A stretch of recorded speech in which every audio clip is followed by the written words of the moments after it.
Eu sou o Fábio Rangel. Eu sou o Rodrigo Carvalho. Eu sou o Daniel Cavalcante. Eu sou Caio Gáudio. E eu sou a Gabi Laroca. E está começando o Enquadrando, podcast de apaixonados por cinema, editado por Nathalie Martins, lá do Tênis Verde Podcast. Hoje, com a participação especial de Gabi Laroca. Gabi, muito obrigado por aceitar gravar com a gente. Gabi que vem lá do República do Medo, né, para falarmos sobre Crepúsculo. Tudo bem, Gabi? Eu que agradeço, gente, porque eu tenho uma relação muito antiga com o Crepúsculo, assim, e a gente pode conversar mais. Então eu fiquei muito feliz de poder estar aqui conversando sobre isso mais uma vez, né? Maneiro, que legal, que maneiro.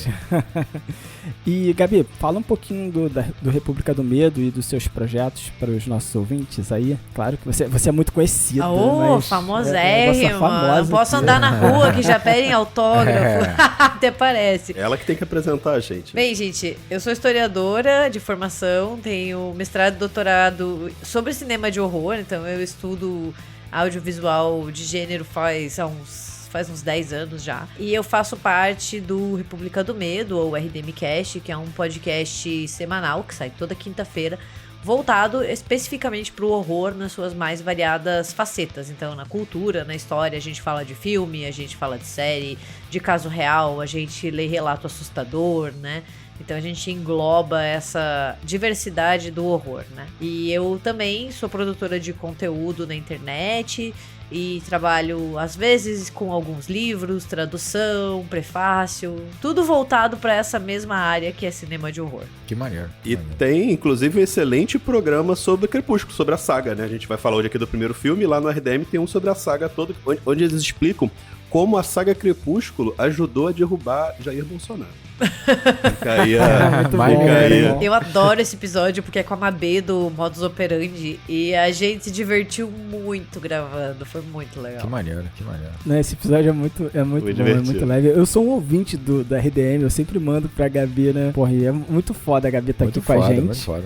Uma honra ter a Gabi aqui e uma honra voltar a gravar também. Quanto tempo que a gente não gravava, né? Caraca. Tiramos férias finalmente, coisa que a gente nunca fez nesses 3 anos, né? E aí é interessante que esse programa vai ao ar no dia do aniversário do Enquadrando. Ó, que legal. Olha lá, a gente faz 3 anos. Olha só. Parabéns pro Enquadrando hoje, né? É maneiro que a gente começa a nossa 4ª temporada, né, do Enquadrando, falando sobre Crepúsculo, que é um filme importante pra gente, né? Porque lá em 2011, quando o Enquadrando tinha uma versão adolescente do Enquadrando, digamos assim, né? Enquadrando Shippuden. Era. Uma versão vergonhosa do Enquadrando, né, digamos assim. Não, vergonhosa não, datada. Vergonhosa, pesada. Datada ficou muito bom, datada é muito bom. A gente falou sobre Crepúsculo, né, nessa onda também que a internet tinha de falar sobre Crepúsculo, né?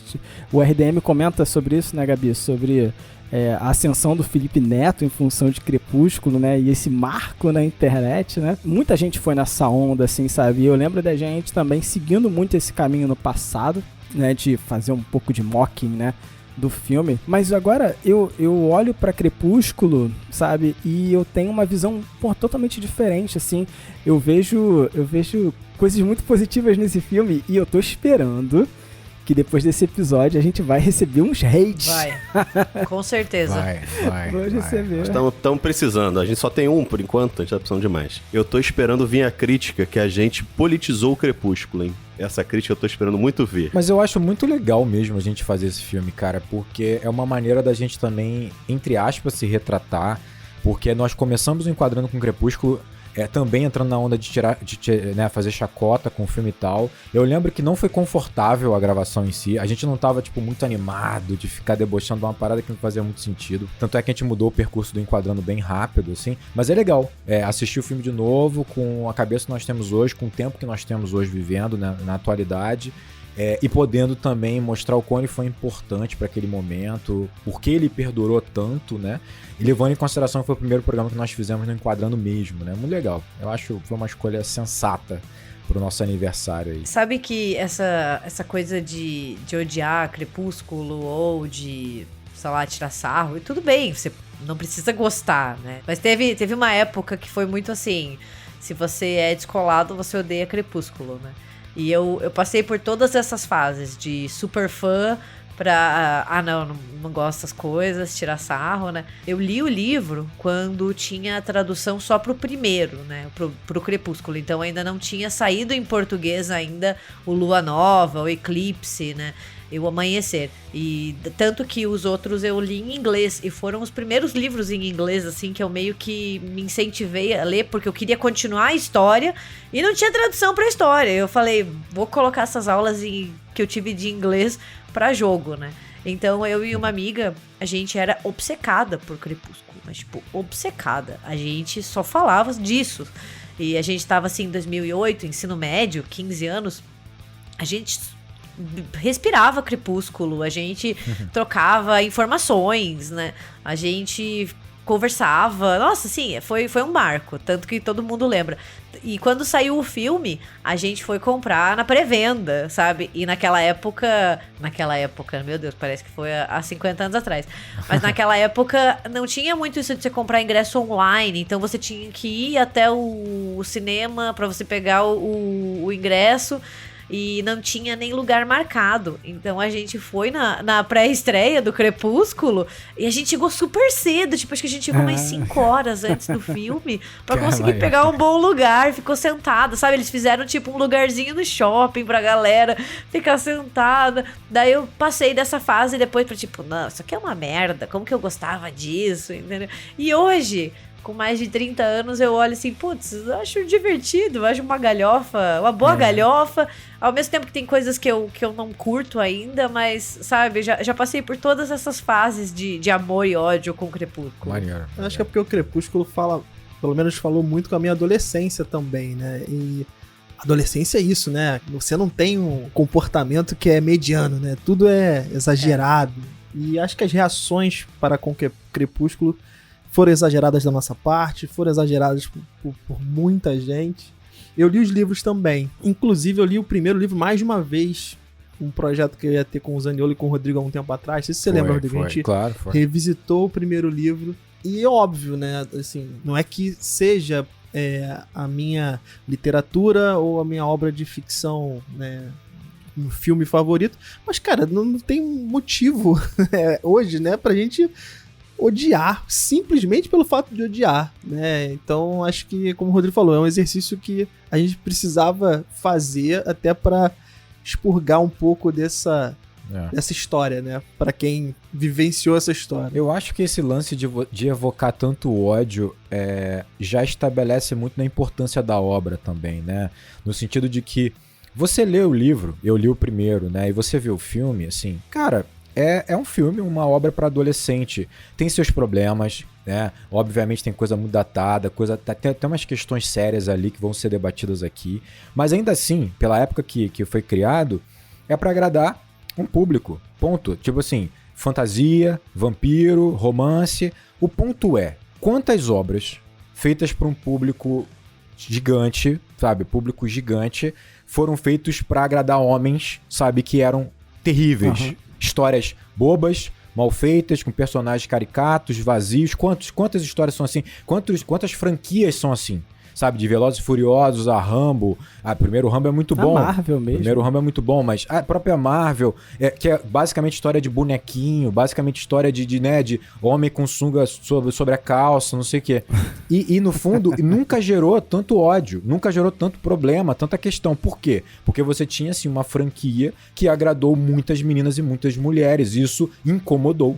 Isso foi absolutamente estranho e diferente para a época. E só nisso Crepúsculo tem que ter, né, um valor estabelecido pelo que ele gerou, cara. Né? Não era comum isso gerou ódio, gerou uma resistência, gerou uma coisa. E foi ganhando cada vez mais proporção. Sabe, ele foi ficando cada vez mais popular e foi ficando cada vez mais enraizado na cultura pop, exatamente por toda essa relevância que ele foi tendo pelo ódio que ele foi gerando, né? Tem muito a ver com isso que você colocou, né? A gente tem um corte demográfico aqui bem claro, né? De gênero, né? Era isso, era o clube do Bolinha que não gostava de uma coisa que foi feita pra... né, voltada pro público feminino. Nem voltada, eu digo, mas de uma perspectiva feminina que não era uma coisa que a gente estava tão acostumado a ver no meio mainstream. Era isso, você era basicamente um menino adolescente na época, você odiava Crepúsculo porque ele era ruim. E é engraçado você ver isso hoje. Essas mesmas pessoas provavelmente estão aí defendendo os filmes da Marvel com unhas e dentes, né? E se você parar pra pensar aí, assim, qualidade artística, né? Se é que isso existe, assim, eles não estão muito distantes, não, né? Assim, na sutileza das coisas, na forma que eles entregam as coisas, não estão muito distantes. E é engraçado que realmente é esse corte que faz a diferença para as pessoas odiarem esse É o filme. que faz, cara. Era uma forma de você odiar Crepúsculo, era uma forma de reforçar a minha própria masculinidade, sabe? Exatamente. Quanto mais eu Foi odeio, mais eu sou macho, sabe? Foi engraçado você falar isso da masculinidade, porque Crepúsculo não deixa de mostrar personagem masculino, né? Sendo o objeto de desejo da nossa protagonista, e ele tem traços que vão contra aquela masculinidade concebida, né? Ele é um príncipe encantado, o cara é perfeito, ele é delicado, né? Ele é paciente, ele é erudito, ele toca música. Eu não sei se ele é paciente não, hein? O único problema é que ele tá morto. Exato. Tirando um probleminha aqui, um probleminha ali. E entra no quarto dela de madrugada, né? Pra assistir ela dormir. É meio complicada essa situação, mas a gente vai chegar lá. Eu só acho que também incomodou um pouco, porque é um exercício que os homens, em geral, não estão acostumados a fazer, né? A verem um exemplo de masculinidade diferente sendo ovacionada e não aquela masculinidade muito tóxica, né? O cara não é todo musculoso, apesar que tem o Jacob, né? Mas o Jacob fica musculoso depois. Mas enfim, e é um exercício que a gente não tá tão acostumado, né? Então o adolescente que não tá dentro daquele padrão Edward também, pô... É horrível, esse garoto aí brilha no escuro, né? Brilha no sol. Enfim, isso gerou também um estranhamento, vamos dizer assim, que afastou o demográfico masculino do cinema. Mas, cara, foi um fenômeno, né? Eu tenho os números aqui. Crepúsculo arrecada 10 vezes mais do que o orçamento, né, de 37 milhões de dólares só em bilheteria, fora em DVD, porque na época se vendia muito DVD, são 200 milhões de dólares em DVD, mais 26 milhões em Blu-ray, ou seja, o estúdio investiu 37 milhões e arrecadou mais de 600 milhões de volta. Então é um fenômeno, com relação a números não tem como a gente fugir. E só para efeito de comparação, eu peguei aqui um filme que é próximo, né, que a gente falou lá no Enquadrando 36, que é Distrito 9, que é um filme indie, considerado um filme indie. Né? Ele custou 30 milhões de dólares. Ele custou quase a mesma coisa que Crepúsculo. Né? Então o Crepúsculo tem um orçamento aí baixíssimo para o tamanho que ele é. Harry Potter, pra você ter uma noção, 8 anos antes, custou 125 milhões de dólares. Né? Bem antes, né? Então, assim, você tá falando de algo que foi feito com muito pouco e gerou muito lucro. Isso é até uma coisa que a gente pode discutir um pouco, né? Eu acho que isso reflete muito no que esse primeiro filme é, né? Eu também acho. Eu tava lendo um pouco sobre esse orçamento e tem a ver um pouco com a questão do demográfico. Primeiro que a produção, ela conseguiu esse montante com muito esforço, obviamente. E os estúdios, né? Há uma colaboração aqui da MTV, salvo engano, com a Paramount. A MTV Filmes é um estúdio da Paramount. Isso. E a expectativa do estúdio era arrecadar, quiçá, o dinheiro empregado para produzir o filme. Porque, até então, literaturas voltadas para público feminino não performavam bem nos cinemas. O último exemplo que eles citam é 4 Amigas e um Jeans Viajante. Não sei se vocês já ouviram falar desse filme. Eu nunca vi, mas minha mãe tinha na locadora. E ele não tinha performado bem no cinema, tinha feito 30 milhões. Então a expectativa do estúdio era, se a gente chegar até aqui, é onde, né, costumeiramente esses filmes conseguem alcançar. E o filme arrecadou isso no primeiro final de semana. Quer dizer, mais do que isso no primeiro final de semana. Então, tem até uma historinha sobre isso aí. Na verdade, quem produziu o filme acabou que não foi a Paramount. Né? A Paramount comprou os direitos, a MTV Filmes ia fazer. E aí foi uma confusão danada. O primeiro roteiro que saiu de Crepúsculo era a Bella usando arma, e era uma coisa meio John Wick, assim. Caramba. E a Stephenie Meyer reclamou muito, e esse filme engavetou. Ficou lá parado um tempão, até que eles perderam o direito do filme. E aí, uma produtora que saiu da Paramount foi pra uma outra produtora, pra Summit, que foi quem produziu o filme no final das contas. E ela falou, vamos comprar esse filme aí que eu quero fazer esse filme. E aí eles fizeram. E é uma produtora muito pequena, muito pequena. E ela, né, conseguiu fazer o filme, rendeu astronomicamente. Os caras, a Summit foi vendida tem uns 5 ou 6 anos por $400 milhões pra Lionsgate, recentemente. E dizem que esse aí que Crepúsculo é persona não grata na Paramount, que você não pode tocar nesse assunto lá, porque eles basicamente perderam uma mina de ouro. Perderam. Que tava dentro do estúdio e deixaram rolar. Com certeza. O filme é dirigido pela Catherine Hardwicke, uma diretora que ficou conhecida por um filme adolescente também. Eu vi quando era adolescente, né? Aos 13. Muito bom, filme bem legal. É. E depois ela também conhecida pela Garota da Capa Vermelha. Eu lembro de ter visto esse Aos 13. Ele foi impactante. Lembro? Sim, Da minha foi adolescência, pesado, né? esse filme foi impactante. Eu queria colocar piercing na língua por causa desse filme.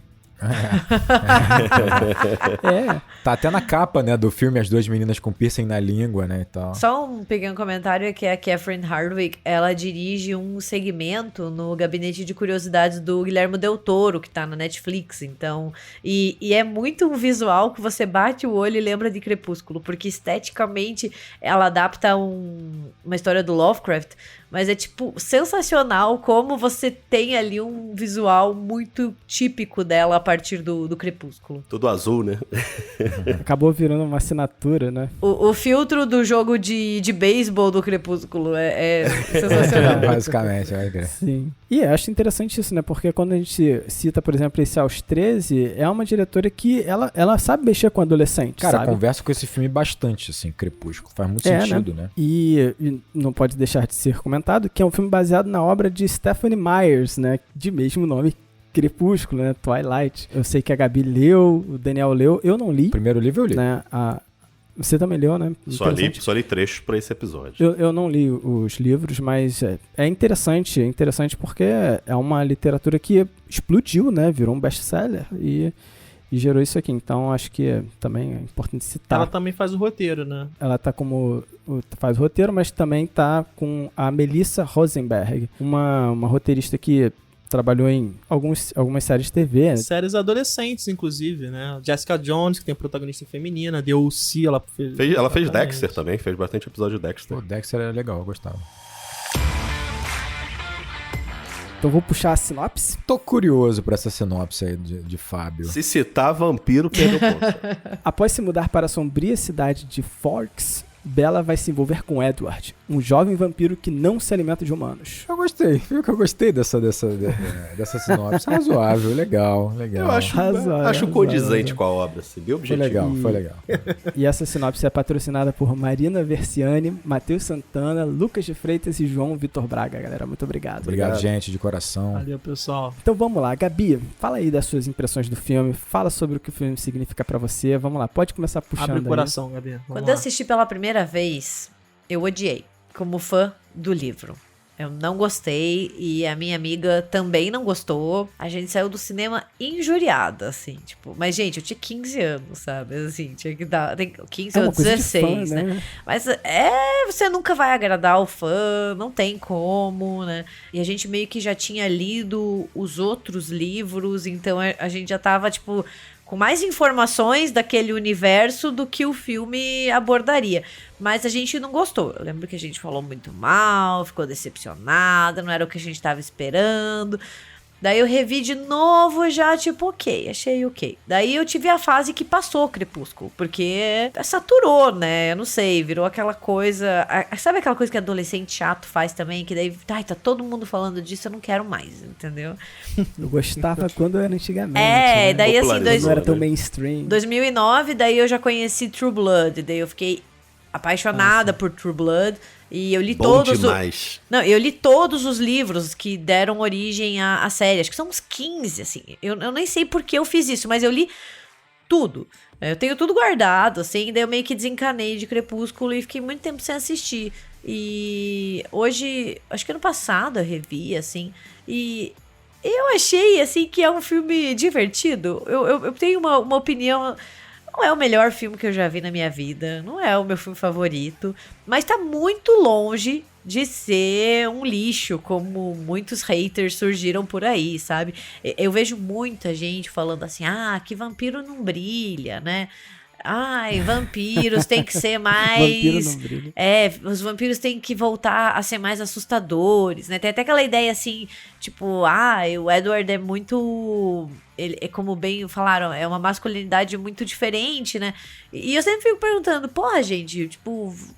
Vampiros, assim, Drácula não é a masculinidade padrão, entendeu? O Lestat, porra, os vampiros da Anne Rice, Lestat, entendeu? Andy Rice é tudo menos masculinidade padrão, né? Então eu fico tipo, tá, o Crepúsculo, ele quebra um pouco isso, ao mesmo tempo que ele reforça, porque ele também tem outros personagens ali. Mas, tipo, qual é a tua base pra dizer isso? Porque vampiros são sempre desse jeito. E quando você cita entrevista com o vampiro, né, o Lestat... Aquele filme, os vampiros, eles não são símbolos de masculinidade, não. Acho que pelo contrário, né? Eu vejo, tanto na literatura quanto no cinema, quando a gente pensa assim em dois vampiros que são meio que base pro que a gente conhece, que é o Drácula e a Carmila... eles são codificados de uma forma muito queer, entendeu? Tipo, não é nem uma metáfora, tá ali, entendeu? Se você não consegue ler, tá faltando interpretação. E isso é muito levado pros filmes, né? Algumas vezes mais sutil, de outras não. Mas vampiros sempre tiveram essa codificação, né? Que não é heteronormativa de forma alguma, né? Pô, pra mim, o Louis e o Lestat, eles adotam a Cláudia, gente. Eles são um casal que adota uma criança, entendeu? Então, tipo, eu não entendo muito essa argumentação do Crepúsculo. Eu acho ok você não gostar, ninguém é obrigado a gostar de nada. Você pode dizer, pô, acho esse filme uma merda porque eu não gosto dele, entendeu? Mas dizer que, tipo, é uma merda porque olha o que eles fizeram com os vampiros, acho que tem que voltar ali e fazer um recap do que é a história dos vampiros na literatura e no cinema, né? Verdade. Eu acho interessante, Gabi, você ter falado sobre o filme e o determinado humor que ele tem, porque quando eu assisti pela primeira vez, eu tive essa impressão de que aquele humor, ele não era voluntário. Fiquei com essa impressão, assim, de que o filme tentava algo e não alcançava. E hoje, olhando com o olhar que eu tenho assim pro cinema, eu vejo esse filme e falo, é impossível esse humor não ser voluntário, sabe? Eles fazem questão de ter esse humor no filme. E ele tá presente, esse tom cômico no filme, ele tá presente tanto nas interpretações. É incrível, é incrível. Por exemplo, a tentativa, por exemplo, de colocar o humor, por exemplo, no olhar do Jasper. O Jasper é um personagem que, quando você olha pra ele, você fala, é uma tentativa de humor, isso aqui, não tem como não ser. A própria cena do beisebol e a interpretação dos corpos, né, os vampiros se encarando. A interpretação dos atores também, parece que existe um certo trabalho, ou não trabalho, para que fique estilizado mesmo essa interpretação aí, seja um pouco over, assim. Então, eu acho muito, muito divertido isso, esse humor proposital, sabe, no filme, sabe, e essa comicidade, sabe. Cara, eu não acho que seja exatamente, na minha perspectiva, humor, mas eu concordo contigo que é estilizado a tal ponto que, pra mim, fica engraçado. Eu não sei se essa era a intenção, como você acha que é, pelo que eu entendi que você falou, mas eu acho que, cara, é tão estereotipado, é tão caricato a coisa que acaba, muitas vezes... Não tem como ser sem querer. Eu acho que aqui a ideia da caricatura não é... Obviamente, ela não tem como não ser intencional. Eu não sei se o humor que provém disso... Entende o que eu tô querendo dizer? Não sei, mas tem momentos que eu me divirto muito no filme, que eu chego até a rir. E eu acho que o personagem do pai da Bella, pra mim, é esse cara. Assim, ele é o... Eu me identifico com ele também. Cara, eu acho esse pra mim o ponto principal, né? Eu sempre falo disso quando eu falo de Crepúsculo hoje em dia. E principalmente quando você resgata os filmes da diretora. Você começa a ter cada vez mais certeza dessa escolha editorial, vamos dizer assim, pra esse filme, que pode ter sido consciente ou inconsciente, né? Eu venho falando isso no Enquadrando, assim, às vezes o artista, ele toma decisões que não necessariamente é racional, mas vem dessa sensibilidade dele. Às vezes, como o Fábio falou, você tem lá, ele pega o copião lá, que são as cenas filmadas no dia, e ele vê uma cena, por exemplo, que teoricamente seria claramente um erro em Hollywood, e ele sente que aquilo ali faria muito sentido pro universo que ele tá filmando e usa. Né? E ele vai construindo dessa forma essa textura de caricatura ou essa textura do exagero que corrobora com um argumento que tem vários absurdos. Então, assim, eu acho que quando a diretora, a Catherine, Ela pega essa obra, ela percebe que há um tom de absurdo nessa narrativa, que ela tem que estar incorporado em todas as camadas desse filme, senão não faz sentido, né?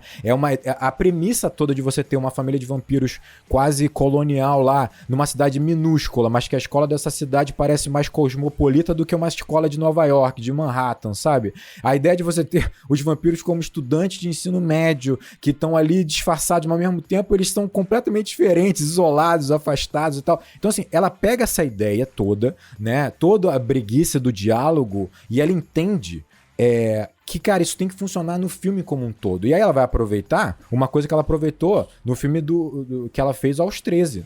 Pareceu que ela fez aos 13 anos, né? O filme que ela fez anterior, né? Que é esse filme adolescente aos 13, que é o baixo orçamento.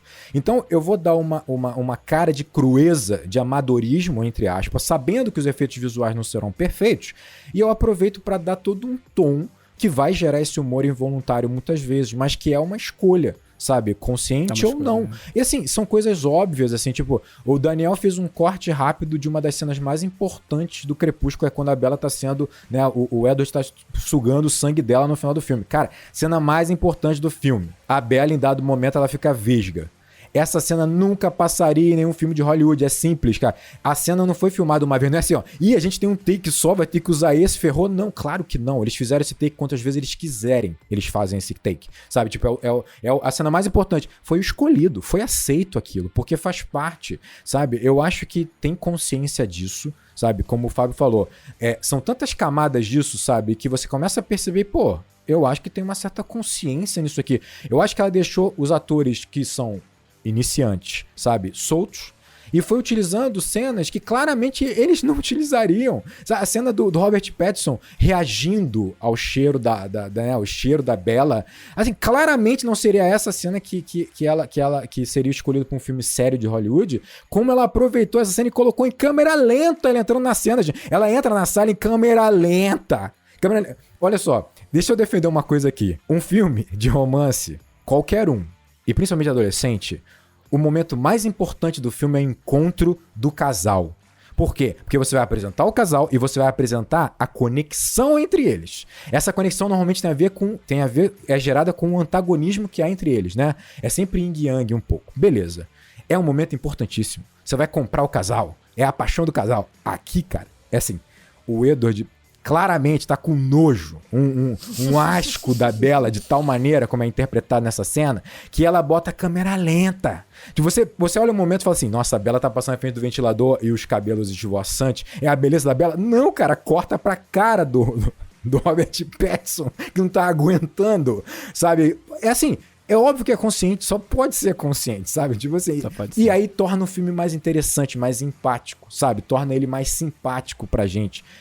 Porque ele aceita esse, entre aspas, não tô criticando, ele aceita um ridículo, ele aceita a própria chacota, ele se leva a sério em alguns momentos que ele tem que se levar, mas ele sabe que ele vai ter frases muito bregas, ele sabe que ele vai ter momentos que, pô, nem faz tanto sentido, mas ele aceita. Isso faz com que o filme seja muito mais interessante. Legal você falar dessa cena, Rodrigo, porque eu fui ler o livro, eu falei, eu vou ler até a hora que eles se encontram. E, cara, eles se encontram, sei lá, na página 20. Essa cena acontece na página 20, é muito rápido.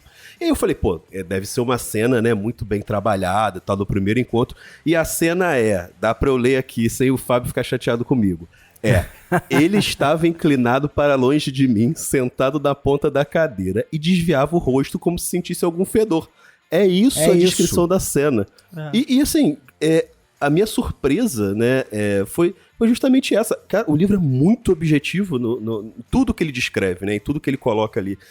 Então, eu concordo com vocês que essa mistura, né, é uma opção da diretora para trabalhar com o que ela tinha, o que ela podia trabalhar. Ela fala que a cena que eles gravaram mais vezes, se eu não me engano, foi a cena da maçã, que ele pega a maçã na mão, e eles gravaram 7 vezes essa cena. Sim. Gente, isso pra qualquer mega produção não é nada. Isso é mínimo, assim. A não ser que você seja um mega ator e tal, diretor super confortável com o filme, você não faz isso, né? Então, essa escolha realmente de fazer as cenas e permitir que o filme seja tão brega, digamos assim, né? Camp em inglês, né? Que é o termo menos feio pra brega. É muito deliberada, cara. Porque a obra que eles tinham original que é uma obra direta, que não entregava tanta profundidade em cada cena, né? E não tô falando isso como uma crítica, Tantos né? detalhes, né? Não integrava detalhe, pelo menos. É parte da lógica de escrita da autora. E com pouquíssimo dinheiro que eles tinham. Então, assim, a solução é genial. A solução é genial. Fazer o filme funcionar dessa forma. E um filme que tem, um livro que tem efeito especial, né? Que exigiria, demandaria efeito especial e tal. Ela fala que são pouquíssimas as cenas de fundo verde. Né? A única cena que tem realmente CG no filme é a cena dele brilhando. Todo o resto eles fizeram na mão, na máquina, na lente, com prático. Carrinho, só efeito prático. Então, era o que ela tinha na mão pra trabalhar, né? E ela, na minha opinião, assim, foi competentíssima em fazer isso. Eu acho que a gente entende muito mais do filme quando a gente volta pro material de origem dele, que é o livro. Eu acho que isso torna a reflexão e nos torna até mais gentis com o filme. Porque o livro, e eu não tô falando isso como uma hater, eu tô falando muito mais como alguém que leu, e assim, ele não é um livro maravilhosamente bem escrito, entendeu? Sim. E tá tudo bem, nem sempre a gente quer ler um Ulisses, entendeu? Sabe? Tipo, a gente às vezes quer ler algo que é pra você se divertir, que tem que ser uma leitura mais rápida. Eu adoro esse tipo de livro, assim, eu acho que livro de romance também tem que ser mais dinâmico, senão fica chato. E a gente tá falando de um livro que é voltado pro público juvenil, para adolescente, e eu acho que o mérito por si só é fazer adolescente ler, sabe? Você coloca adolescente para se engajar, e isso abriu portas para muita gente que eu conheço se interessar e ir atrás, então eu acho que Crepúsculo tem esse mérito. Mas assim, não é uma escrita rebuscada, não é uma história mega inovadora, se a gente for pensar também, né? Não é, nossa, super detalhada. Então, assim, e a premissa por si só, ela é absurda. E a gente vai entrando nesse universo, ela é absurda. A gente tá falando ali de um vampiro de 100 anos que tá num corpo de 17, numa cidade onde não sai muito sol, porque se eles ficam no sol, eles brilham. Então, assim, vai crescendo, né, com a história, assim, lá pra frente, né, a gente vai ficando cada vez mais fora da casinha, assim, tipo... Quando eles têm a filha, então, daí, gente, daí foi, entendeu? Eu acho que é abraço absurdo. E se o filme tentasse captar um estilo muito sério ou muito adulto, ele ia falhar miseravelmente. Miseravelmente. Porque o livro não é assim. Então, se eles quisessem fazer uma história de romance muito séria, não ia dar certo, porque não ia pegar o público-alvo. Se eles fizessem uma história muito dramática, também não ia atingir. Então, assim, eu acho que eles conseguem pegar muito bem a essência do livro, que é a essência do absurdo, e trazer para as telas. E eu acho que isso a gente acabou vendo com o tempo, porque quando saiu teve muito isso, ridículo, né? Mas, cara, assim, é meio que a essência de muitas dessas histórias. É o ridículo, e é o que torna elas legais, entendeu? Exatamente. Pois se elas fossem sérias, elas não iam ser divertidas. Eu tenho uma parte aqui na minha pauta que era justamente sobre isso. Até que ponto, eu vou falar a palavra qualidade aqui, mas não é no sentido de dar mérito ou tirar mérito do livro. Até que ponto a qualidade do livro interferiu no que a gente viu em cena. Até porque, se a autora participou também do roteiro, né, existe aqui realmente uma ligação muito forte entre as duas obras. O roteiro do filme foi feito em 6 semanas. Então, assim, exatamente o que o Caio colocou. O livro, ele tem ele é o oposto do Tolkien, né? Se o Tolkien quer descrever 300 folhas da floresta, aqui, se falar que tem uma floresta, você imagine que seja de coníferas. É isso. Pronto. Isso aí. E tá tudo bem, é isso que a gente tá tudo bem. precisa. É isso. É pra ir reto. Eu só acho assim, eu vou falar com uma experiência muito pessoal. Eu acho que tem vezes que você não quer ficar 50 páginas. Com certeza. Você não quer um José de Alencar em Senhora pegando 20 páginas pra descrever a porcaria de uma penteadeira, entendeu? Tipo, só diz que é uma penteadeira e eu consigo imaginar, sabe? Tá tudo bem, às vezes, seguir por esse caminho também. E essa objetividade da Stephenie Meyer, ela, acredito eu, também tá refletida nesse roteiro, que ele é realmente muito simples, né? Ele é muito direto. Quando a gente é apresentado ao universo, né, a Forks, parece que tudo vai se encaixando, né, magicamente. É um microcosmo, né? A cidade que chove muito e por isso ali os vampiros estão ali e tal. Qual é a solução para ela poder se relacionar com ele? Eles frequentam a escola, né? E aí tem aquele romance de... Então, é ingênuo a tal ponto que as peças se encaixam magicamente. No livro também é assim. Então, assim, eu concordo que ela fez uma transposição muito simples. E, olhando hoje, eu acho que ela é bem fidedigna ao livro. Eu acho que ela realmente faz muito jus ao livro. Pelo que eu li. Isso é surpreendente. Tanto que eu ia até perguntar pra Gabi. Ela falou, Gabi não gostou na época, né, que leu e... Porque é fã, né? Porque eu tinha tem o 15 calor, anos, né, eu da era uma época. chata, entendeu? Eu tinha 15 anos, eu era chata pra cacete. Mas na minha memória, acho que assim, tem pouquíssimas alterações, né, do livro para o filme, né? Ao menos alguns personagens aqui, né? Alguma coisa nesse sentido. Mas eu acho que o espírito da obra tá ali, cara. E acho que esse é o maior mérito da adaptação, né? Sempre é esse o maior mérito de uma adaptação, né? O espírito da obra tá ali. E o espírito da obra é exatamente esse, cara. É direto. Muita gente fala que esse romance entre o Edward e a Bella demora, né? Dá esse beijo, né? A coisa fica naquela expectativa. Isso é importantíssimo pro filme, eu acho que isso funciona pra caramba no filme até, porque até nós aqui, burro velho, eu vendo o filme, eu vi o filme ontem de novo, falei, caraca, meu amigo, vai, vambora, sai esse beijo aí, pelo amor de Deus. Eu fico na expectativa, sabe? Eu acho que isso funciona. Se funciona pra mim, cara, pro público-alvo, pro demográfico desse filme, isso funciona 50 mil vezes. E é por isso que esse filme, eu acho que ele é muito importante, porque a gente ainda não falou disso, mas ele vai abrir portas pra muita coisa que vem depois, cara. Se não fosse Crepúsculo ser um sucesso mercadológico, a gente não teria outras obras, né, a reboque também fazendo um caminho similar. Né? Será que a gente teria uma Katniss Everdeen no cinema, por exemplo? Né? A gente teria Jogos Vorazes? Não, acho difícil. Então acho que ele apanhou muito ao longo do caminho, mas ele abriu portas importantes aqui. Cara, mas, assim, eu acho até que o Caio deu um exemplo que mostra o quanto tem um trabalho artístico aqui, que às vezes parece bobo, né? Mas assim, esse humor, ele é um trabalho artístico, sabe? Quando você opta por ele leu aqui o que é a cena, ou seja, ela é seca e muito abrangente. Você pode fazer essa cena do encontro dos dois como você quiser, né? Ou seja, você pode ser sutil. Quase como o livro, ou seja, ela senta, o Edward tá meio desconfortável ali e sutileza. Ela não quis a sutileza, ela foi pro completo exagero. Ela foi no topo do exagero. Ela vai entrar, tem um ventilador e tem a câmera lenta, meu amigo. Então, assim, isso é consciência de que você sabe que isso vai ser exagerado, isso sabe vai virar pauta, isso sabe vai ser ridículo. E funciona, porque dentro desse corpo que ela tá construindo, vai funcionar, sabe? Eu acho que isso traz um diferencial gigante pro filme, pô. E eu acho que tem uma questão também de trazer o humor em função do adolescente, sabe? Porque pro adolescente, esse romance é uma parada, sabe, muito séria, porque pro adolescente tudo é muito grande, tudo é muito exagerado, né? E eu acho que esse filme, ele consegue, hoje em dia, abarcar a gente junto, da gente olhar pro adolescente com um determinado, um olhar assim, tipo, mais maduro, e olhar assim, pô, esse é o romance adolescente, sabe? Que coisa essa é a intensidade bonita, do adolescente, né? Que coisa intensa, que coisa engraçada, sabe? E eu acho muito foda, porque ele brinca com a Bella de uma forma nesse filme, sabe? A Bella, ela é um personagem sério, sofrido, aquele sofrimento adolescente, não se encaixa no mundo, sabe? Tudo em torno dela, às vezes, ou é muito creepy, ou é muito feliz. E você fica assim, cara, isso faz com que ela não se encaixe em lugar nenhum.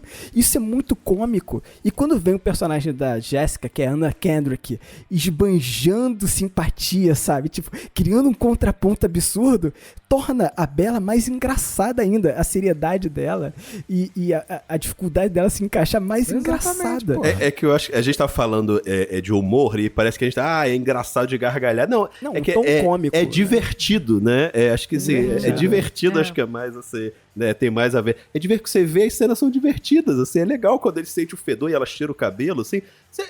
É uma coisa estranha, mas ao mesmo tempo é divertido, você sabe? Essa cena que a Jéssica chegando também, né? É divertido, os amigos dela são divertidos, né? O pai dela é divertido, então, né?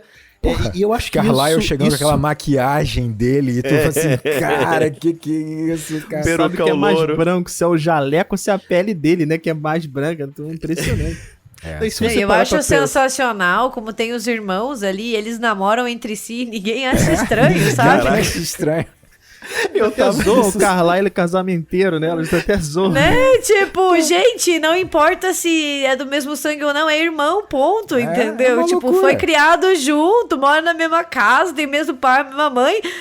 Né? Tudo bem que daí. Mas eles não conseguem nem esconder. Eu fico pensando assim, tudo bem, porque eles são uma família muito diferente, né? Tipo, é uma relação de pai e filho muito diferente. Mas assim, pô, nem tentar na escola esconder que ali, não, eles não estão nem aí. Tão nem Não aí. estão nem É meio aí, zoado sabe? Eu mesmo, fico né? tipo, gente, que É bizarro. uma cidade pequena, né? Deve ser o maior comentário da cidade. E o comentário é assim, não, dizem que eles têm relação entre eles, mas ninguém sabe. Aí chega Os caras eles de com mão o dada na braço na cintura, assim, agarra a menina fazendo carinho no rosto dele. Pô, Cara, sem nenhum então, mundo isso aquilo é irmão, né? É muito foda, cara. Olha, quer ver um exemplo de quando não funciona? Pra gente ver o mérito de Crepúsculo, isso me veio essa semana.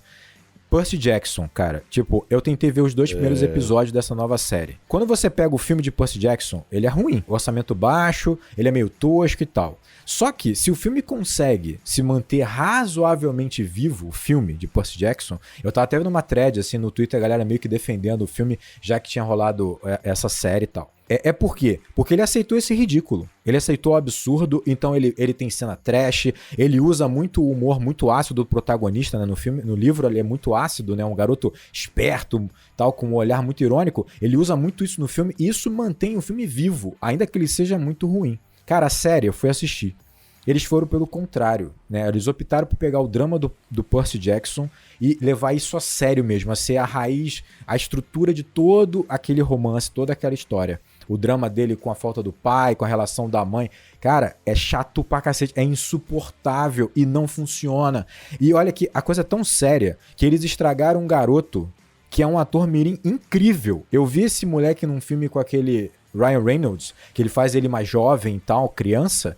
O garoto é espetacular e tem um time cômico natural. O garoto é muito ágil, ele é perfeito pro Percy Jackson. Mas a linha de você tornar aquilo um drama, de você fechar a história, de você não aceitar o ridículo, não aceitar o absurdo, matou até a atuação do garoto. Sabe? É horrível, é chato, é sem graça, é sem sal, não se mantém, sabe? Tipo, é a escolha editorial equivocada por um material que é feito para um público juvenil e que lida com o absurdo, e o divertido é essa parada, cara. É isso, e acabou. Verdade. Eu acho curioso que ele é um filme muito divertido, e eu fico parando um pouco para pensar que se ele não tivesse essa boa dose de diversão aí, ele seria um filme meio complicado, seria um filme meio delicado, porque assim, revendo ele agora, eu vi na época, né, sem prestar muita atenção, eu acho que no fundo ele tem uma camada muito conservadora, no sentido... Eu acho um filme muito machista, não só nessa camada machista da Bella, né, que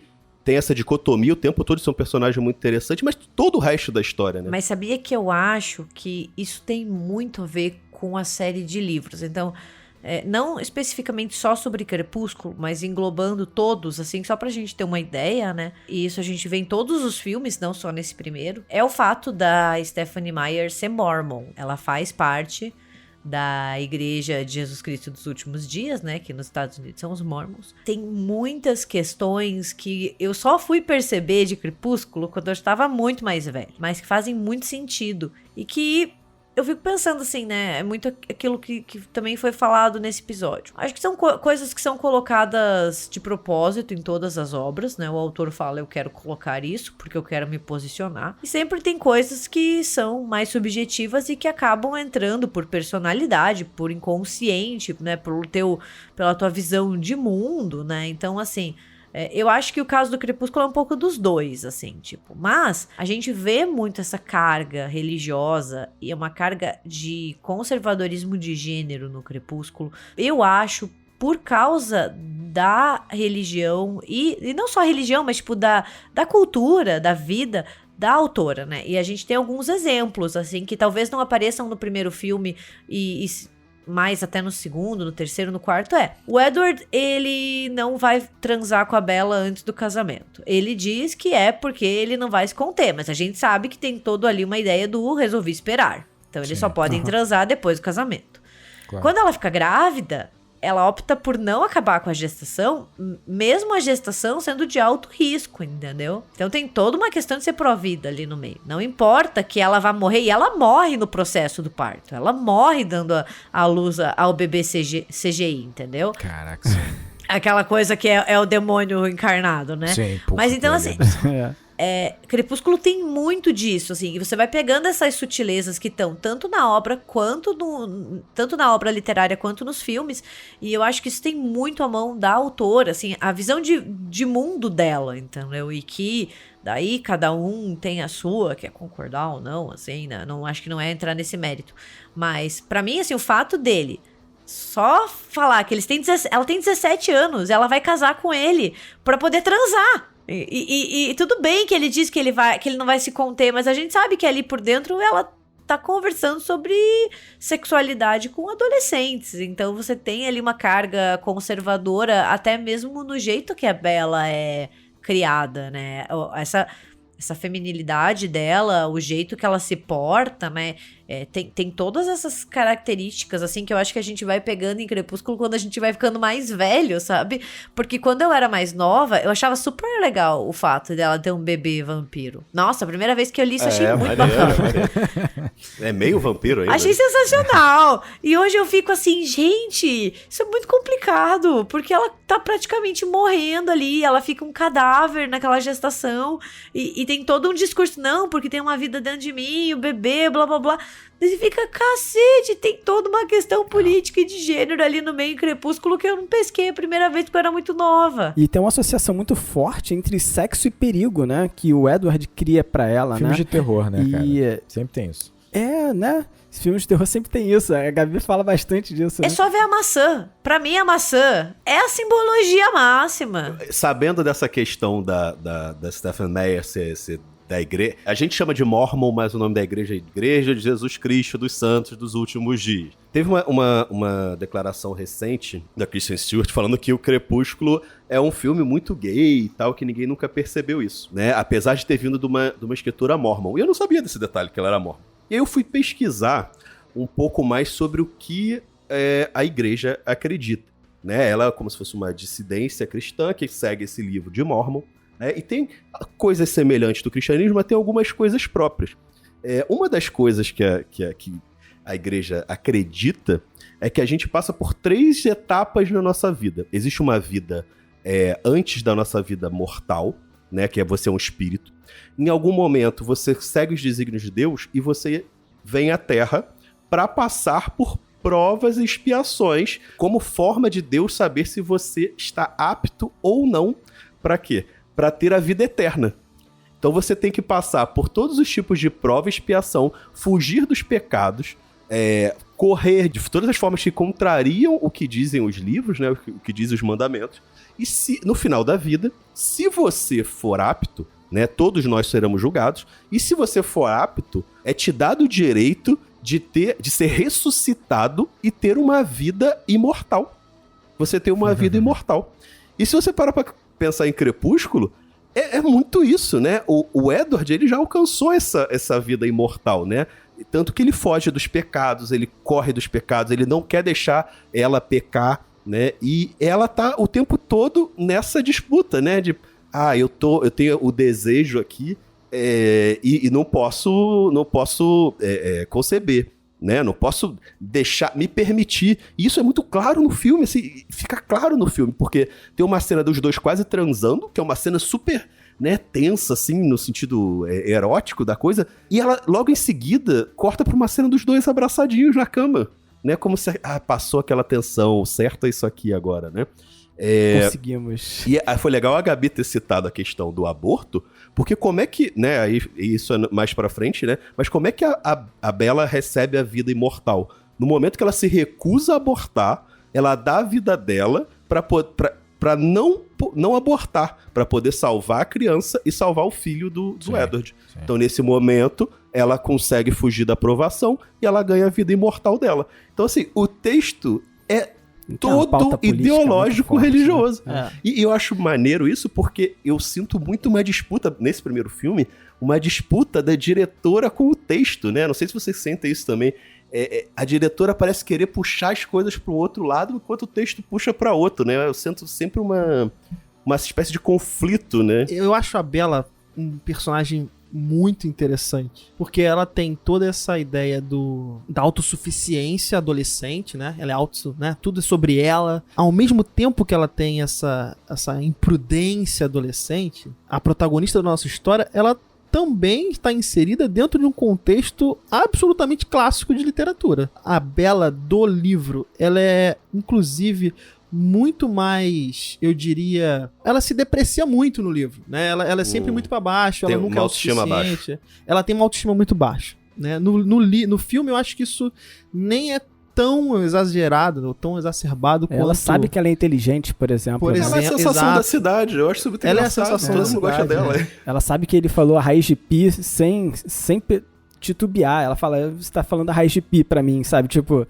Então a Bella, ela tem essa nuance. Ao mesmo tempo que ela tem o protagonismo em si da história, teoricamente, né? Ela que toma as decisões, ao mesmo tempo ela tá inserida dentro de um contexto que ela tem que ser protegida, que ela é frágil.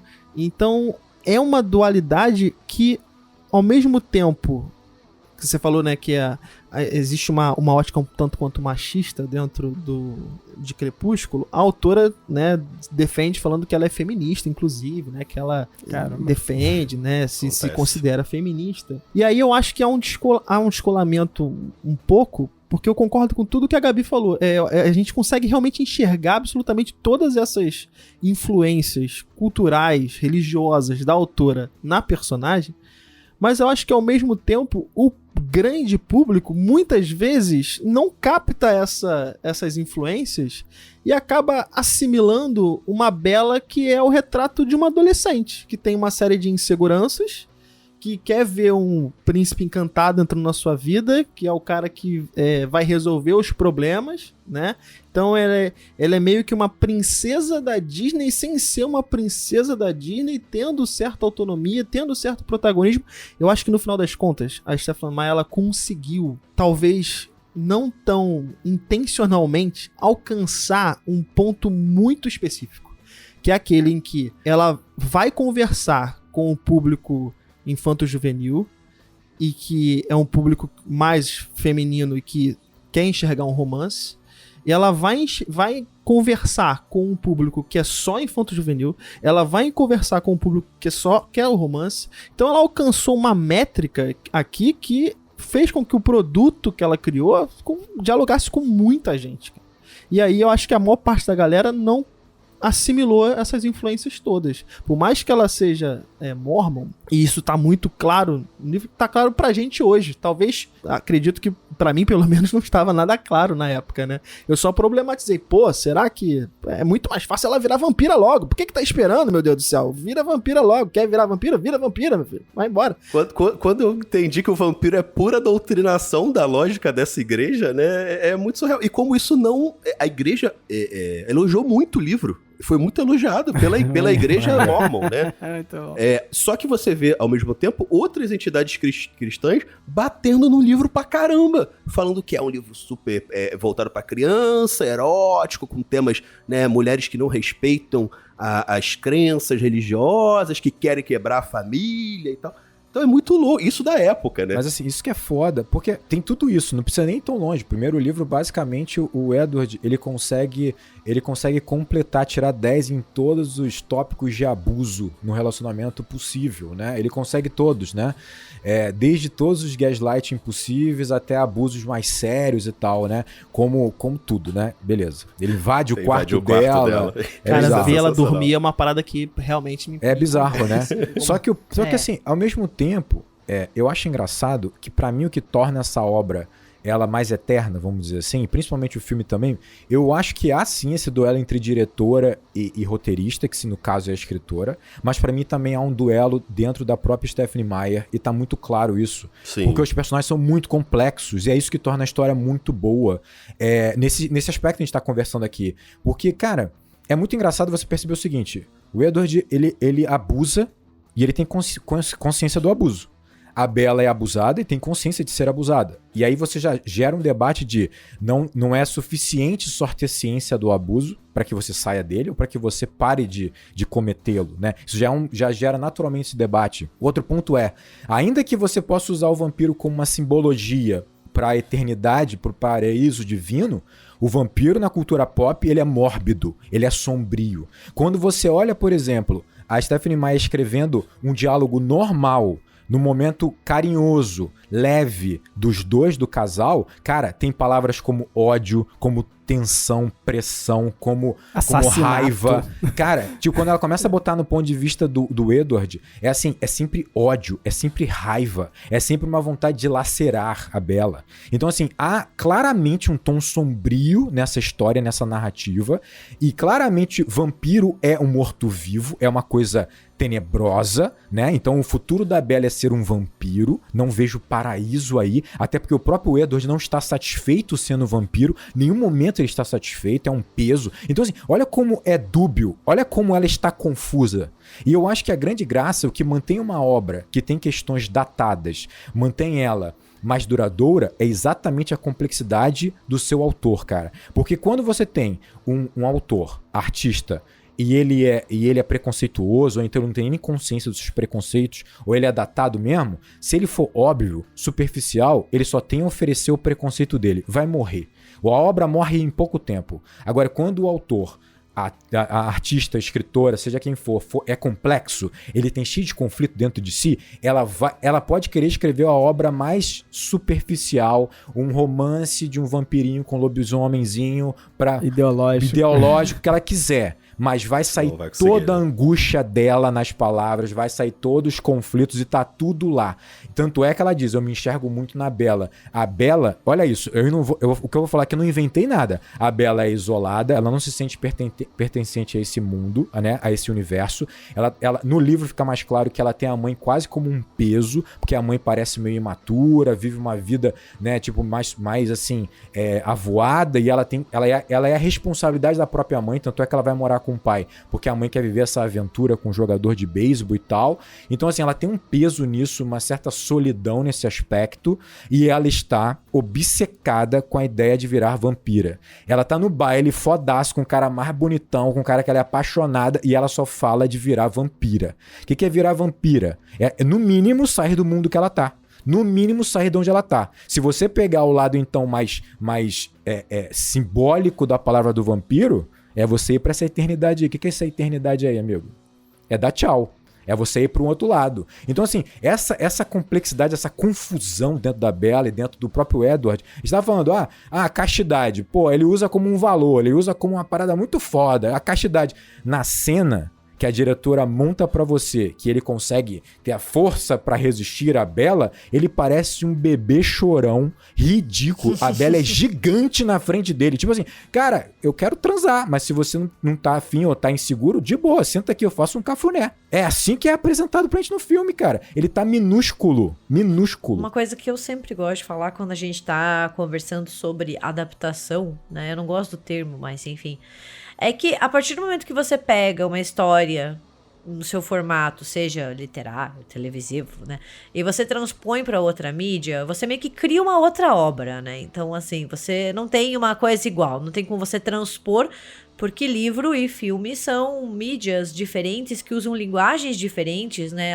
Vai ter uma coisa diferente. Então, o Crepúsculo do livro é uma coisa, o Crepúsculo do filme é outra. Eu enxergo muito assim, e eu acho que isso é uma maneira mais fácil da gente não se decepcionar tanto com algumas alterações que são necessárias serem feitas quando você vai contar uma história no cinema ou na televisão ou, né, ou em outro formato. E eu acho que Crepúsculo talvez seja um exemplo muito sensacional disso também, porque a gente fica, porque a autora, eu mesma puxei essa discussão, né, a autora tem toda a questão da religião dela, né, a questão até mesmo de gêneros mais tradicionais ali no meio, né, por causa da visão de mundo, mas também tem toda uma complexidade, mas isso também não impede do filme ser recebido de uma maneira diferente, né, porque assim, a gente tem a intenção dos seus produtores, dos seus realizadores, da sua escritora, da sua diretora, mas você também tem o que o público recebe, né? As teorias da comunicação sempre falam sobre isso, né? A mensagem, ela não é direta, né? Então, tipo, que a gente não, o público, ele não é passivo, no sentido de que, tipo, você não vai pegar exatamente aquilo.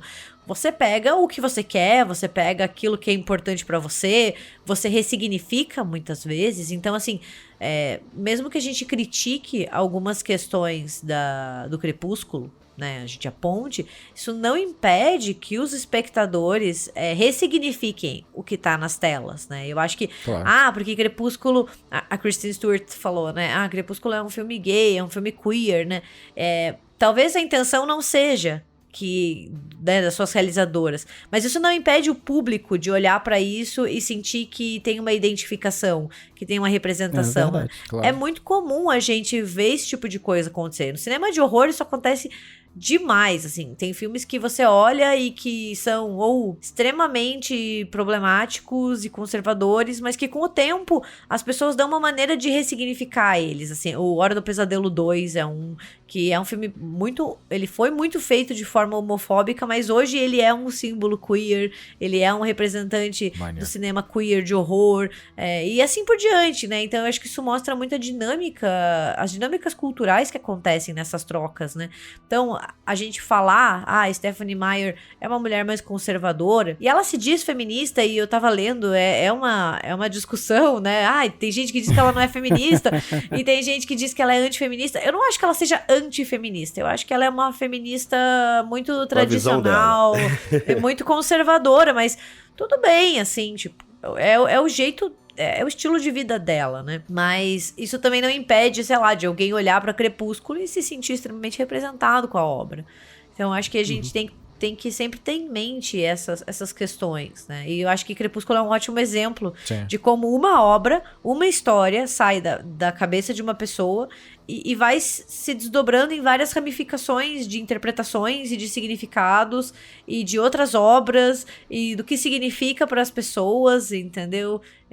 Eu acho que isso só faz a obra crescer aos meus olhos. Sim, com certeza. Porque cada um vai tocar de uma forma diferente, né? Por mais que você tenha no final dessa cena, né, que a gente tá falando que eles vão transar e tal, você tem um recado conservador, eu consigo entender por que uma menina de 15, 16 anos consegue se identificar tanto com aquela cena. Porque apesar disso tudo, ela consegue passar muito bem o temor que a menina tem, a insegurança, ao mesmo tempo a segurança de que não, é isso que eu quero, e é legal ela ser esse personagem que sabe que quer esse personagem maduro, mas ao mesmo tempo esse medo de, será que é isso mesmo? Como é que vai ser e tal? Então essa identificação com o personagem, eu acho que acabou sendo muito maior do que qualquer subtexto que possa ter, né? Exatamente. E eu acho que isso tem muito a ver justamente com a crueza que a Stephenie Meyer cria esses personagens. Ela não é uma escritora profissional, nunca teve um livro divulgado, assim, publicado. Então, a impressão realmente é essa, que ela colocou muito dela ali naquele personagem, né? E aí, o personagem passa uma veracidade muito grande, né? Tem honestidade, né, cara? Tem honestidade. Exatamente. E só pra deixar claro, ela adora o filme, tá? O primeiro filme, ela adorou o filme, ela elogia o filme, fala que é isso mesmo, que é exatamente como ela imaginou e tal. Então, essa disputa que eu falei é só na minha cabeça mesmo. E eu acho que tem uma outra questão aí, cara, que assim, não é só a Bella que funciona, né? Que é uma grande personagem. Eu acho que o casal funciona. No final eu comprei eles total. Me sinto mal por isso. Se não funcionasse o casal, cara, esse filme não performaria e não duraria, tá? Eu acho que o Edward é um cara complicado. O boy lixo perfeito. É um boy lixo perfeito e tal, mas eu acho que essa soma, na verdade, essa equação aí, ela funciona muito bem. Funciona no livro e a minha memória mais recente é o filme, óbvio, né? Então acho que definitivamente funciona pra mim no filme, sabe? Também. Não é só a Bella em si, mas a relação Bella-Edward também funciona. Cara, eu acho que funciona muito bem exatamente pelo humor que há entre eles. Eu acho que há um humor no casal que é muito legal. sabe? Tipo assim, o Edward, ele tá com aquela... Pô, deixa de ser impaciente, menina. Tu quer virar vampira, tu tá doida. E ao mesmo tempo ela quer virar vampira. Ela quer virar vampira. E no fundo ele tem mais insegurança do que ela. Essa coisa que é uma coisa bizarra do livro, do tipo assim, ó, não posso ser seu amigo não. Mas por que tu tá fazendo do meu lado então, se você não pode ser meu amigo? Por que você me persegue? Sabe? É uma coisa que foi incorporada de uma maneira que funciona dentro dessa dinâmica. E você vai comprando. Tu vai comprando. Porque, então, é o boy lixo, é isso aí. É o boy lixo. Todo mundo passou por um na vida. Se você não passou, você é o boy lixo, entendeu? Fica pode a ser, reflexão. Aí, reforçando o que a Gabi falou, pra você ver a complexidade da arte em si, e aqui a gente tá falando de um filme que, como a gente falou, é uma adaptação já de uma outra obra, de um outro olhar, tal. Olha isso. Você pega, olha que trajetória interessante. Como é que é a protagonista de Aos 13, filme da diretora? É uma menina adolescente, tímida, inteligente e tal, mas não é popular, meio desajeitada e tal, e ela decide se aproximar da menina mais popular da escola, que é uma doidona lá e tal. E a partir daí, ela começa assim, vou topar qualquer parada, vamos extrapolar os limites, porque eu quero viver o universo que você vive. Vamos botar piercing na língua. Exatamente, piercing na língua, não sei, eu acho que elas vão bem além, do que piercing na língua. O piercing na língua, né? Não é nada, mas beleza. E aí o que acontece? Olha isso que interessante. Ela tem um perfil semelhante à Bella, atravessa uma linha do risco e ela começa a flertar, cara, com um risco de morte o tempo inteiro. Essa menina no filme do Aos 13. A parada ficando cada vez maior, a ponto de ela tá se transformando em outra pessoa, a mãe não reconhece mais ela, a outra menina não tem uma relação muito boa com os pais, acho que ela não tem a mãe e tal. Então tudo isso é de uma diretora que vai incorporar de alguma maneira isso dentro de Crepúsculo. A Bella carrega um pouco disso. A desajustada, a que se sente, né, totalmente fora daquele universo, daquele mundo, tá flertando com um universo em que ela é tão vulnerável que no primeiro momento que o Jasper lá doidão vira pra ela e fala, humana, vai virar minha caça? Acabou o mundo dela. Acabou, não, cara. Não é o Jasper, não. Esse é o James. Ela não tá em segurança, o pai não tá em segurança, a mãe não tá em segurança, ninguém tá em segurança. Acabou. Tipo assim, olha o que ela tá flertando, sabe? Então aí tu vê, é uma visão de uma diretora que pega um filme que é muito cru, sério, denso, pesado, e vai fazer um filme que tem muito mais humor, que é muito mais fantástico, muito mais divertido, mas que bota aquele... Sabe, aquela coisinha... Eu tenho certeza que a Catherine Hardwicke, ela viu esse lado sombrio do texto, que é um romance estranho, sabe? Meio sombrio, meio pesado demais. É um papo muito doido do Edward o tempo inteiro, sabe? Tipo, minha vontade de te rasgar no meio, de te trucidar. É tipo, eu quero teu sangue. E aí, tipo assim, aí ele se afasta, aí ele volta. Essa coisa sombria do... Cara, ela descreve a união como algema. É sempre uma coisa assim. Ela pega isso... E ela incorpora numa história do adolescente. E tem esse tom meio dark, cara. Eles nunca tão de boa. Nunca tá, cara. Quando tem essa cena que eles estão na cama deitado, assim, que rola um cafuné, um momento de tranquilidade, o Edward tá desconfortável, a trilha não é fofinha, é uma coisa meio estranha, tudo é meio estranho. Porque a Bella tá em perigo, ela tá atravessando linhas, sabe? E tá lá. São visões sobre visão de um artista sobre a visão de outro artista, que vai dando mais complexidade pro filme e torna, pra mim, ele mais duradouro mesmo, mais interessante.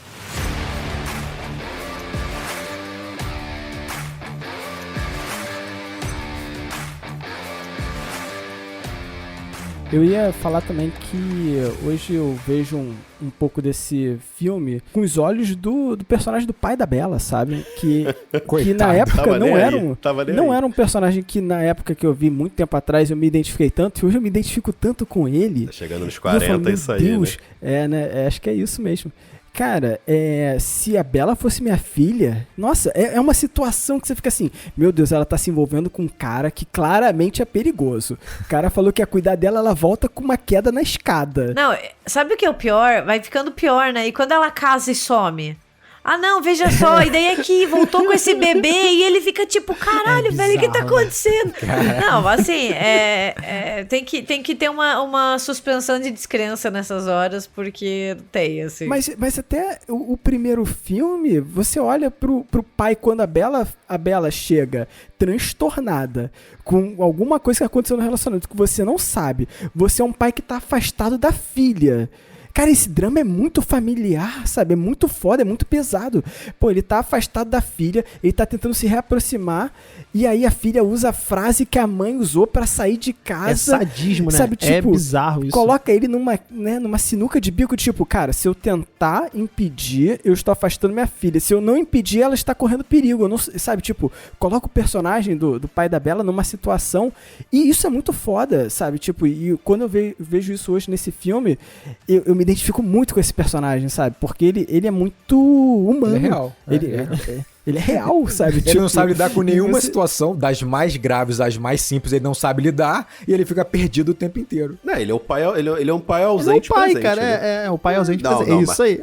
Pô, deixar a filha aí sozinha por aí, sair de casa depois de ter brigado com... Não dá, né? É complicado, né? Ah, mas olha só, ele sendo americano, eu não duvido não. Americano, quando a pessoa faz 18 anos, o americano fala assim, tchau. Tipo ela assim, tem 17 anos, gente. Vai fazer Ela 18, tem tá logo 17 ali, anos. tá logo ali. Ele tá perdido. Não defendendo ele, óbvio, mas o americano é maluco. É só um carinho, um afeto com base em atitude. Ele não é do toque, né? Então ele troca o pneu, né? Ele compra o carro. Troquei teu carro, entendeu? hein? Ele, Te dei uma ele caminhonete compra um velha. sanduíche, entendeu?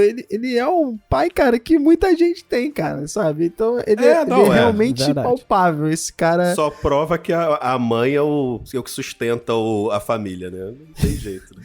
Eu acho a cena dele com a espingarda, eu acho realmente engraçado. Assim. Mas esse é um personagem muito humano, né? Num filme que é muito desconexo com a realidade, né? Não, e é maneiro, porque ele acaba querendo um contraponto natural, né? E sendo bem sincero aqui, o filme tem seus problemas, obviamente, né? A gente tá defendendo aqui não como se ele fosse perfeito, mas aí entra muito o que a gente falou em Jogos Mortais, né? As imperfeições como são aceitas, as imprecisões das atuações, como a gente falou, provavelmente colocaram o primeiro take em quase todo o filme, esse primeiro take, segundo take de filmagem. Quando eles aceitaram as imprecisões, eu acho que o filme vai aceitando os erros e vai ficando tudo mais né, homogêneo e beleza, mas tem seus problemas. Mas, cara, pra mim, depois da cena do beisebol, que é uma loucura trash, totalmente sem sentido, né? E divertidíssimo, mas é trash no limite. A partir dali, quando o James, né? Ele identifica a Bella, eu vou te falar, eu acho a montagem do filme impecável a partir dali. E aí tem muito, talvez, da montadora com a diretora, porque ela tem essa coisa do street, da rua, do urbano, né? Ela fez um filme, por exemplo, sobre skatista, cara, que é bem legal, assim. A maneira como ela filma, ela usa... Ela até exagera nos movimentos, mas eu acho que a montagem do filme fica muito boa, porque ela abdica do drama, porque a partir dali podia ser um dramalhão e lento, e ir, sabe, assando aquele drama. Não, ela vai pra agilidade, é tudo muito rápido, muito ágil, mas não é apressado, e ela sabe que o texto dramalhão vem do Edward, sabe, ele vai falar, você é minha vida, eu vou te salvar, eu vou te manter vivo e tal, que incorpora ali, porque ele é um vampiro, mano, um vampiro tem 200 anos, é meio doido, confuso, então funciona, porque a montagem é muito boa. Cara, tem uma cena que ela tá no carro com ele, acabou de brigar com o pai, que é uma consequência importante, né? O peso das decisões dela estão vindo. Isso é importante pro filme, né? Então ela brigou com o pai, magoou o pai, ela tá meio perdidona no carro ali, sendo protegida por 2 vampiros. Tem uma na caçamba do caminhão, e na caminhonete, e o Edward do lado. E ela passa na frente de uma lanchonete, estão sendo os amigos dela. Cara, é rápido, dinâmico e dá a mensagem. Tipo, você deveria estar ali com aquele grupo ali, sabe? Então, assim, ela não exagera no dramalhão, porque ela sabe que vai funcionar. E aí ela vai pro hotel, é tudo muito rápido. Ela vai pra casa, a menina já vê a visão e tal. E eu acho que é tudo muito bem coreografado pra chegar na parte do balé lá, do galpão do balé. Porque dá uma sensação pra mim que é o seguinte, essa velocidade até ali, a cena final, a resolução, o grande duelo com o James. Cara, o James, ele não é um problema. Ele é um problema pra Bella. É tipo assim, ele é um puta desafio pra Bella. Pra família, ele não é nada. Não é nada. Tipo assim, o problema é que eles inseriram naquele universo um ser humano, que é ultra vulnerável. Então, tudo é muito apressado pra chegar, é muito agilizado pra chegar naquele conflito máximo, que é resolvido muito fácil. Quando a família chega, acabou o conflito. Porque é isso. O que é o James? Nada. Mas pra Bella é. E aí dá uma noção interessante do tipo assim, cara, onde ela tá entrando é tão fatal pra ela, sabe? E é isso que você falou.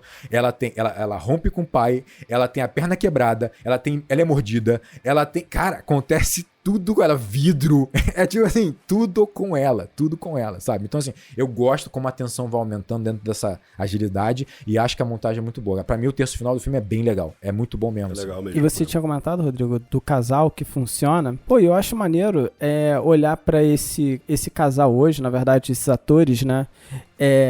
E fazendo até um paralelo com esse estigma, né, do mocinho adolescente, né, que existe até, ia citar aqui pra Gabi o Leonardo DiCaprio lá em Titanic, né, que cria esse estigma em volta do ator. Será que ele só vai fazer isso, né? E, cara, ambos, eles se destacam hoje em questões de atuação, né? O Cronenberg, caíram na graça do Cronenberg, né? Um diretor que eu gosto muito, né? E isso é muito foda, assim, porque você tem acesso a um filme, né?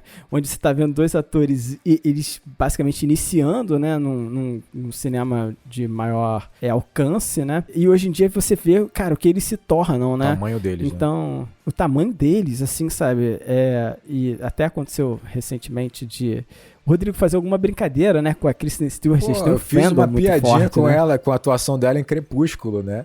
Fiz uma piadinha boba. Nossa, eu recebi um hate no Twitter, cara, que eu não entendi a propósito. Eu fiquei perdido. Eu comecei a defender. Comecei tipo assim, não, gente, desculpa. Toda vez eu falei, não, gente, desculpa. Foi só um comentário. Eu achei ela incrível, não sei o que tal. Vou te falar que pesquisando pra esse episódio e vendo as entrevistas dela, do Robert Pattinson e da Hardwick, eu consigo entender, Rodrigo. Cara, as entrevistas dela são incríveis, cara. Ela é incrível. Ela tem ideias sensacionais. Só que assim, né? Eu acho que tanto ela quanto o Robert Pattinson, eles passaram por um processo que todo ídolo juvenil passa. Que primeiro, você amadurecer muito, assim, você entrar definitivamente na idade adulta, né? Eles já eram, mas assim, tipo, você realmente sair do seu começo dos seus 20, né? E engatar na idade adulta em frente às câmeras, né? E evoluindo. E você vai decidindo também que tipo de papel você quer fazer, o que combina com você, que tipo de atuação você quer seguir. Eu acho que os dois, eles sempre foram muito bons. Mas agora parece que eles se encontraram de vez, sabe? Eles estão numa maturidade de atuação que é muito legal, né? Então, eles fizeram esse trabalho de apagamento da grande mídia. Vamos fazer filme indie agora, filme pequeno, é isso que a gente vai fazer, mostrar que a gente sabe atuar e tal, pra depois voltar pra... Agora estão voltando de novo com mais força, né? Então, e eu acho que foi um trabalho muito bem feito. E é interessante ver as entrevistas da Kristen Stewart e do Robert Pattinson sobre Crepúsculo. Acho que elas são bem diferentes. E aí é por isso que eu falo da Kristen Stewart. Ela demonstra uma maturidade quando ela fala de Crepúsculo, que eu acho muito maior do que o Robert Pattinson. É porque eu acho que o Robert Pattinson levou o processo do Crepúsculo muito a sério, cara. Se você pegar a preparação dele pro personagem, ele se mudou pra Oregon, ele tirou carteira de habilitação, ele aprendeu a jogar beisebol, ele aprendeu a lutar, fazer acrobacia. O cara se dedicou, de certa forma, E aí ele ao não papel. encontrou um filme do Scorsese, né?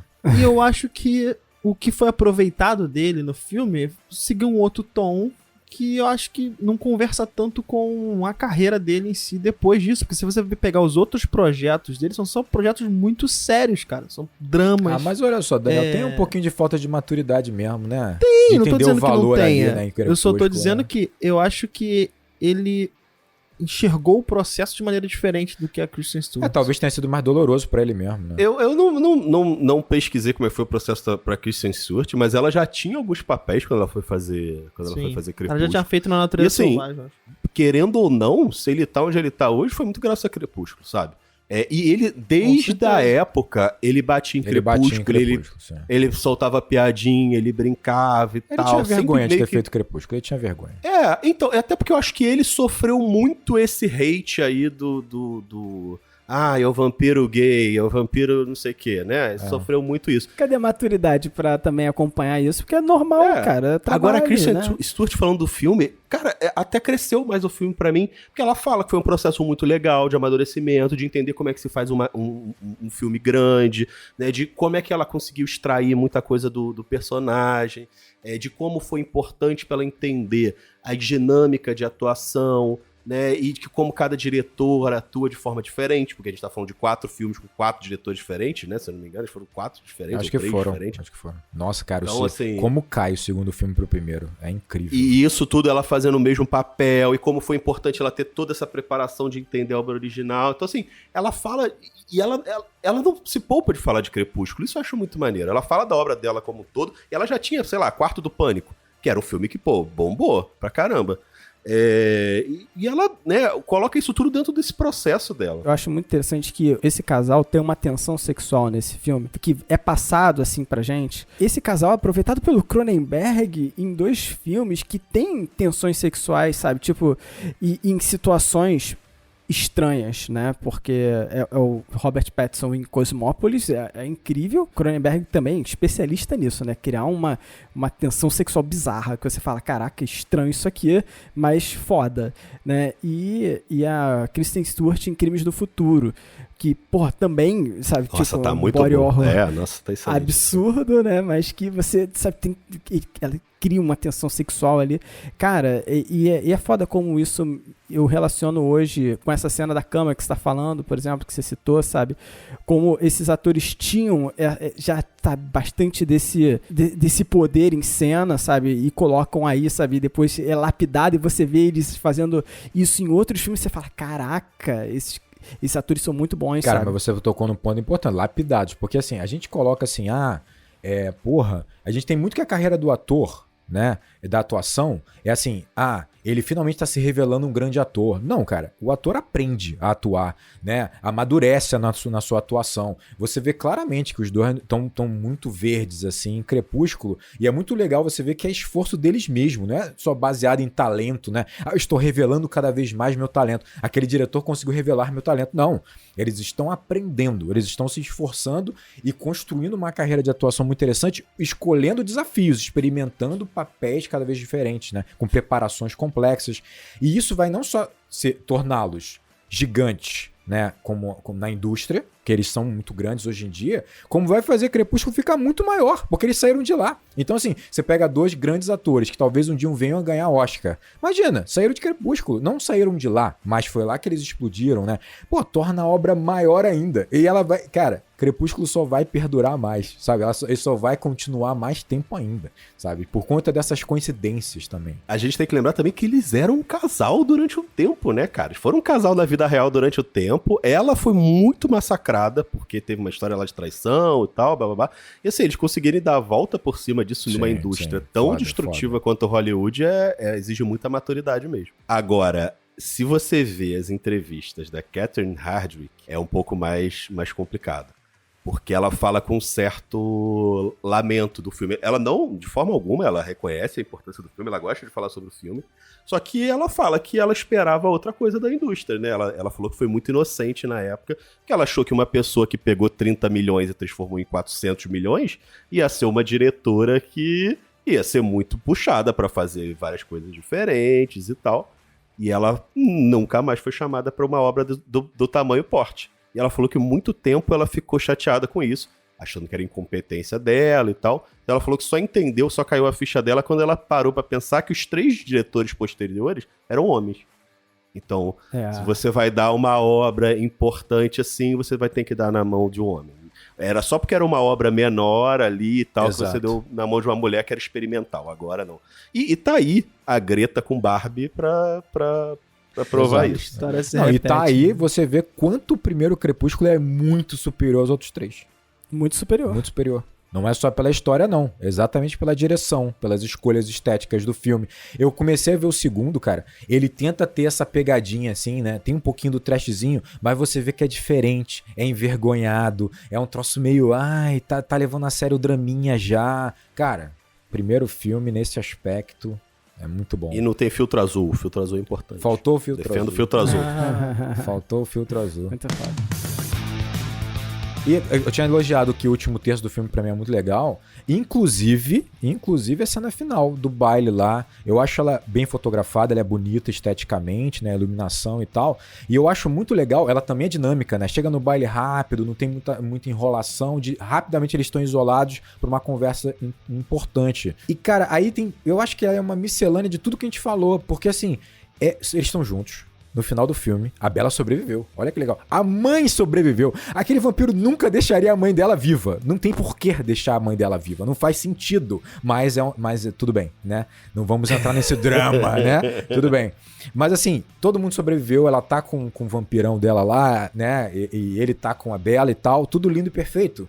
E o interessante é isso, mesmo nesse momento, com a trilha lá mais romântica, ela tá interessada em virar vampira. E é legal, cara, porque tem um pouco dessa coisa do risco dela se jogar, tipo, eu quero ir pra aí, não sei aonde e tal. E ao mesmo tempo, ele meio que sugere que vai, ela já vira o pescoço, tipo, vai lá. Tipo assim, aqui agora. Tipo assim, no meio do baile, sabe? Então assim, eu acho que continua o tom de humor, continua esse flerte com uma coisa meio sombria no momento romântico. É de leve, mas já dá uma camadinha mais legal, sabe? Aquela conversa uma coisa sensual. Uma coisa sensual, mas estranha, sabe? Aí. É sensual e estranho, sabe? Tipo assim, cara, a Bella tá toda machucada aqui, cara. Ela tá com o bagulho na perna ainda. Mesmo. Ela tá se recuperando de tudo que ela sofreu na mão desse cara, no fundo. Desse universo desse cara. E ela quer ir pra lá. Então, assim, eu gosto dessa mistura de risco. Essa mistura também sabe, tipo, da imprudência, sabe, da tensão, do perigo, sabe, ao mesmo tempo é romântico, é bonita a fotografia, eu acho legal, cara, acho que funciona tudo muito bem, assim. Não gosto da cena lá da menina que aparece na janela, isso aí é bobeira. Mas eu entendo a Bella, Rodrigo, assim, eu não acho o Robert Pattinson isso tudo, não. Porra, mas nesse filme, bonitão. ele tá sacanagem de bonito, cara, ele tá muito gato nesse Tu acha que ele tá mais bonito do que no Farol? Porra, tá, não, mas aí é outra pegada, outra história. Porra, tá bom. Mas nesse filme ele tá bonito, objetivamente bonito. Então você, Caio, é Team Edward. Não, pro bem, se eu fosse o pai dela, eu preferia o Jacob. Entendeu? Tá, mas entendi. se eu fosse a Bella, eu ia de com Edward. certeza, eu ia de Edward total. Entendi. Isso, o Jacob meio sem graça, né? Não, mas o Jacob aqui é sem graça, né? Mas, pô, nos outros ele Dá uma ele é quente. crescida, né? Não cortou o só cabelo. porque... Mais importante ainda, cortou o cabelo. Tava estranho.